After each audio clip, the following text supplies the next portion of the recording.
Nuremberg, Germany, once the shrine city of the Nazis, ravaged by the war Hitler launched on the world, ironically the scene of the final chapter of his Partners in Conquest. American units were on security guard outside the Palace of Justice during history's most momentous trial.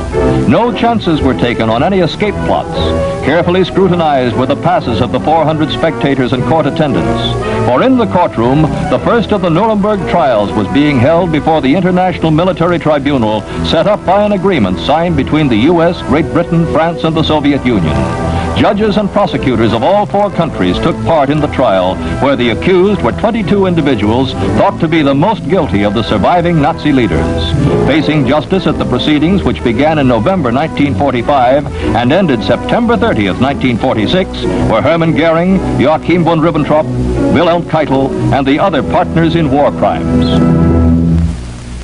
The tribunal heard Hermann Goering and company blame all on Hitler, but Nazi films projected on the courtroom screen showed how they fawned on him in their days of power.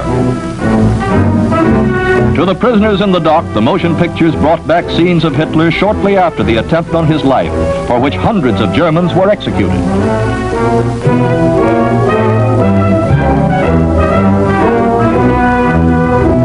Rudolf Hess, one-time deputy to Hitler, couldn't take it as the hour of judgment was reached. He seemed to be cracking under the strain. Perhaps it was a sympathy act for the benefit of the gallery.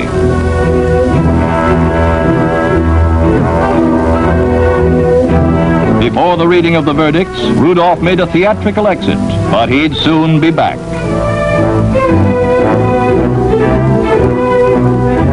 Now, with their voices heard in 4 languages simultaneously, interpreters made it possible to listen to the proceedings in English, Russian, French, and German.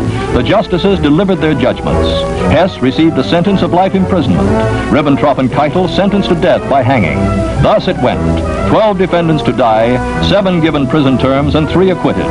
One of the 2 Americans on the tribunal was former U.S. Attorney General Francis Biddle, here reading from the judgments. Sentenced to die, Goering was later to beat the hangman by taking his own life. Sharply in contrast with Nazi justice, the defendants received a fair trial for their war crimes. Most of the evidence presented to the tribunal was in the form of documents, but 116 witnesses gave oral evidence. 83 witnesses permitted to be heard for the defense. Diplomat Franz von Papen, who was acquitted, received congratulations. Also acquitted Hjalmar Schacht, Hitler's one-time financial brain, and Hans Fritzsche, radio propagandist. They found mercy, a word missing from the vocabulary of the master criminals of Hitler's time.